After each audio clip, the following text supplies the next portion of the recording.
The only thing that's predictable about flu season is that it's unpredictable. As Cami reports, this year, scientists made changes to the vaccine, trying to figure out which strains they need to fight. And they're hoping more people get the shot.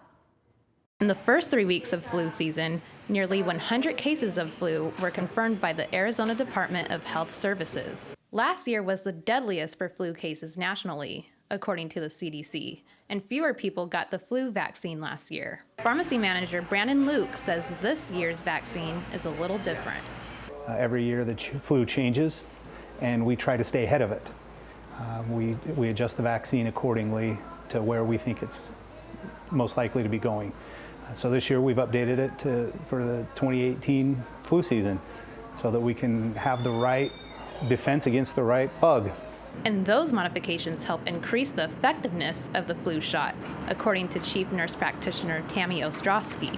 We predict what is coming, and we try to predict what vaccines are going to be the most effective. The flu vaccine does adjust and change every single year, so matching that to what the prediction is what's best.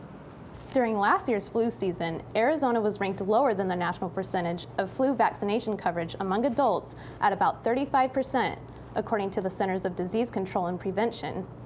So every year we work really hard to get vaccine numbers up. And the reason that we do that is so that we have some additional immunity. So there are people who cannot get flu vaccines. Either they're immune compromised, they have an actual true allergy to the vaccine. So we want to protect all of the people that we can. And cost shouldn't be a barrier to getting vaccinated. Really, at this point, it's about education.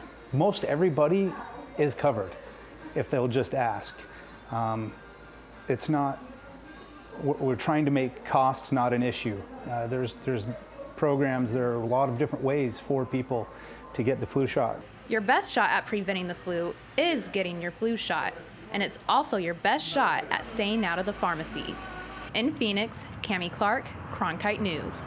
It takes about 2 weeks after the vaccination before it's fully effective. The CDC recommends that people get a flu vaccine by the end of October.